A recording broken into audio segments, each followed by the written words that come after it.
नमस्कार, मेरा नाम डॉक्टर रविंद्र सोनी है। मैं एक कान नाक गला रोग विशेषज्ञ हूँ और जोधपुर में आरएसवी ईएनटी हॉस्पिटल में कार्यरत हूँ।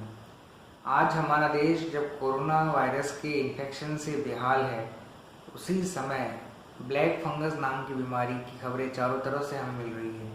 टीवी न्यूज़ चैनल, अखबार या सोशल मीडिया, सब जगह ब्लैक फंगस की ही बातें हो रही हैं। ब्लैक फंगस या म्यूकरमाइकोसिस कोई नई बीमारी नहीं है, लेकिन आम जनता के लिए एक नया बीमारी जो नाम सुनने में आ रहा है। तो आज इस वीडियो के माध्यम से हम इस बीमारी की कुछ कॉमन चीज़ों के बारे में जानकारी लेंगे, जिससे लोगों में जो ये डर फैल गया है उसको कम किया जा सके और जिनके अंदर ब्लैक फंगस बीमारी हो गई है उनका उपचार सही समय पर चालू करके उनकी जान बचाई जा सके। तो पहला सवाल जो आता है कि म्यूकरमाइकोसिस है क्या। ब्लैक फंगस म्यूकर नाम के फंगस से होने वाली बीमारी को कहा जाता है। यह म्यूकर नॉर्मली हमारे शरीर में और चारों तरफ के वातावरण में होता है, परंतु हमारा बॉडी सिस्टम का इम्यून सिस्टम जो है वो इतना स्ट्रॉन्ग होता है कि इस फंगस को हावी नहीं होने देता है, बीमारी पैदा नहीं करने देता।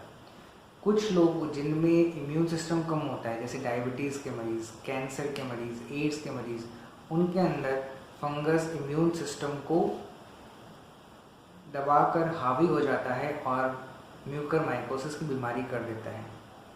कोरोना वायरस से इसका क्या संबंध है। जिन मरीजों में कोरोना का इन्फेक्शन हो गया है उनमें इम्यून सिस्टम थोड़ा कम हो जाता है, और जिनमें लंग्स के अंदर बहुत ज़्यादा इन्फेक्शन होने की वजह से सांस में दिक्कत हुई है, जो अस्पताल में भर्ती हुए हैं, उनका जीवन बचाने के लिए स्टेरॉयड दवाइयाँ दी गई हैं। स्टेरॉयड दवाइयाँ देने से बॉडी के अंदर शुगर बढ़ जाता है।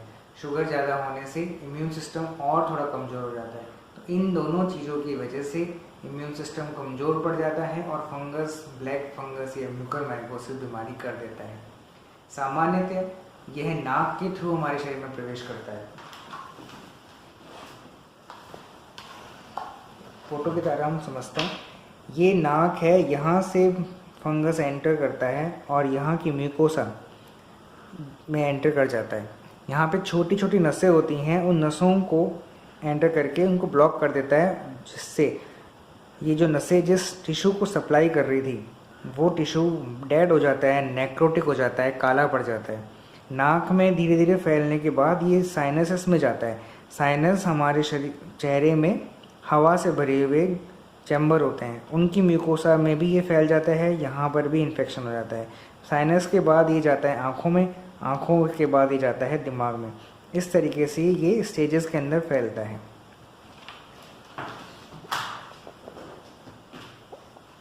जो डायबिटीज़ के मरीज़ हैं, जिनको कोरोना हुआ है और एडमिट होने की ज़रूरत पड़ी है, ऑक्सीजन की ज़रूरत पड़ी है, जिनको स्टेरॉयड के इंजेक्शन दिए गए हैं, वो मरीज़ ब्लैक फंगस के लिए बहुत ज़्यादा रिस्क पर हैं। पर जो मरीज़ कोरोना से इन्फेक्ट तो हुए थे और घर पर ही सही हो गए, जिनको स्टेरॉयड नहीं दिया गया, ऑक्सीजन नहीं दिया गया, उन लोगों में ये रिस्क बहुत कम है, तो वो लोग ना घबराएं।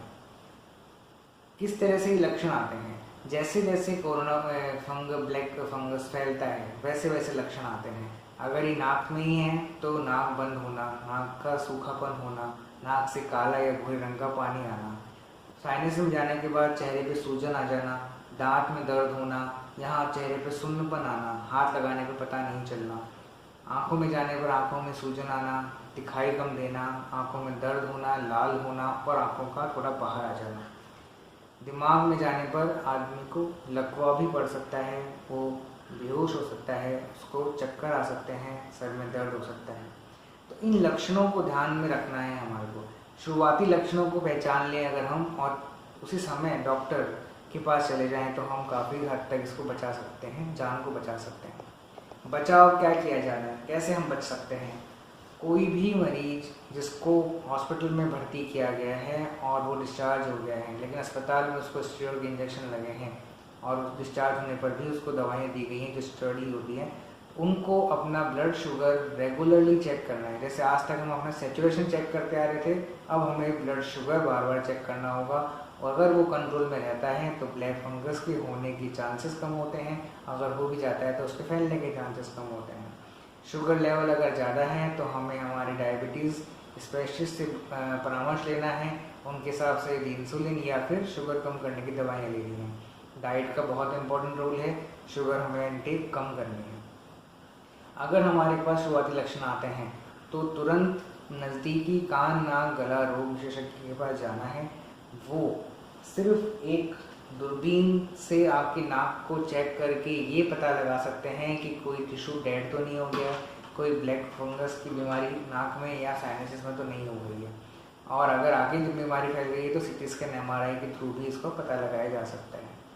जितना जल्दी हम पता लगाएंगे उतना जल्दी इसका इलाज स्टार्ट होगा।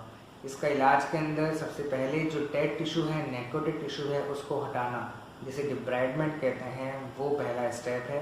एंटी फंगल दवाइयाँ साथ में स्टार्ट की जाती हैं। एम्फोटेरिसिन बी, पोसाकोनाजोल, ये एंटी फंगल दवाइयाँ हमें दी जानी हैं। नाक और साइनस की म्यूकोसा में ही है तो नाक छोटा ऑपरेशन करके दूरबीन के थ्रू उसको निकाल दिया जा सकता है। अगर आँख में चला गया तो हमें आँख निकालनी पड़ेगी।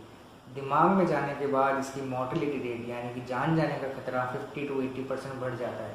तो हमें डरना नहीं है, हमें सावधान रहना है और समय पर डॉक्टर से परामर्श लेना है। धन्यवाद।